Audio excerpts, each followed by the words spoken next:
Сегодня День тувинского языка. Инициатива появления в регионе даты принадлежит народному писателю республики Александру Доржаю. Глава Тувы Шалбан Караол идею поддержал. В честь праздника мы поехали в Центр тувинской культуры. Переносимся туда. Сегодня в День тувинского языка мы беседуем с научным сотрудником Центра тувинской культуры Чачагай Хамушку. Чачагай Ирландовна, тувинский язык тесно связан с традициями народа, и Центр тувинской культуры в этом играет большую роль. Знаю, что вы объявили конкурс сказителей. Хотелось бы немножко информации об этом конкурсе. Сколько у вас участников, какая цель конкурса, каким итогам хотите прийти? Мы ежегодно проводим конкурс маленьких сказителей среди учеников начальной школы. Красота, красноречие, сказки, пестра как шелк или красиво как шелк.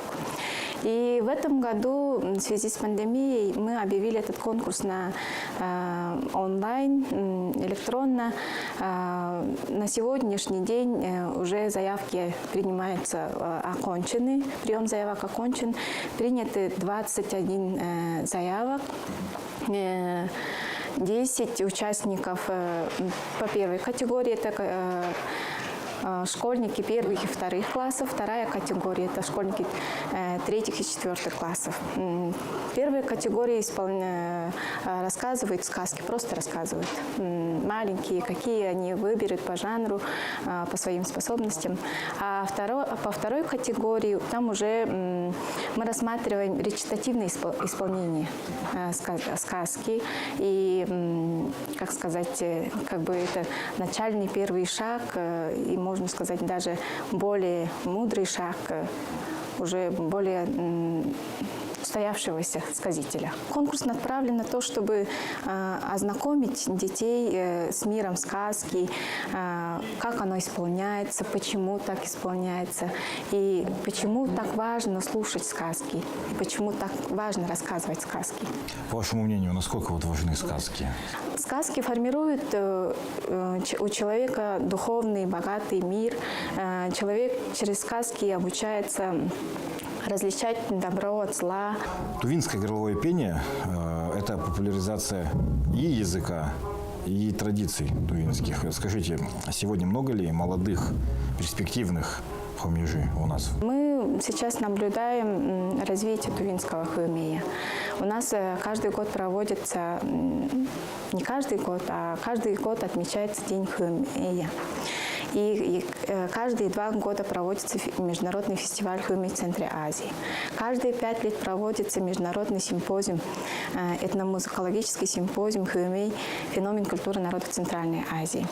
Вот все эти мероприятия, конечно, способствуют росту исполнителей горлового пения, развитию. Поэтому мы сейчас видим молодых участников вот этих конкурсов, которые целенаправленно готовятся к ним, обучаются, слушают. Поэтому мы считаем, что молодых пока много. Кайглол Хавылык, Андрей Мангуш, например, даже можно взять всех участников группы «Алаш», они прекрасно владеют хомеем, вообще всеми стилями. Нет ли такой тенденции, что молодые хомежи предпочитают исполнять в одном стиле, каргара или, может, цыгыт только? Или, может быть, ограничиваются одним-двумя стилями, а не всеми? Или все-таки стараются владеть полностью хомеем, так сказать? Если хомежи хочет стать настоящим хомежи, то ему, как принято в традиции, нужно обучиться всем 3 направлениям хомея.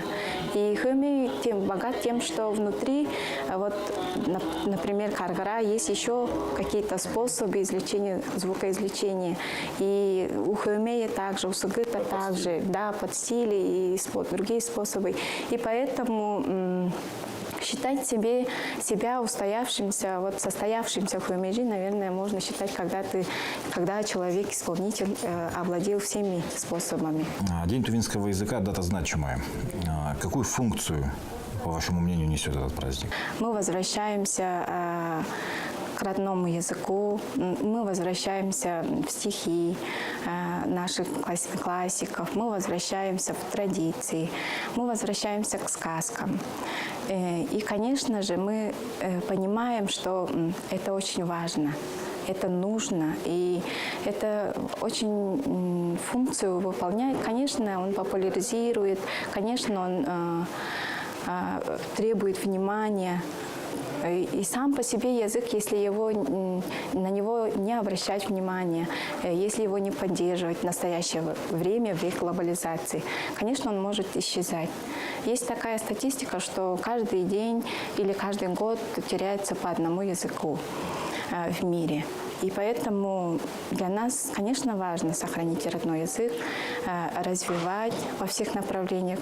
Если тувинский язык не будет развиваться, и он исчезнет, тем самым и исчезнет наш любимый хуюмей, наши сказки, предания, пословицы, поговорки, загадки. Все это теряет смысл и исчезает.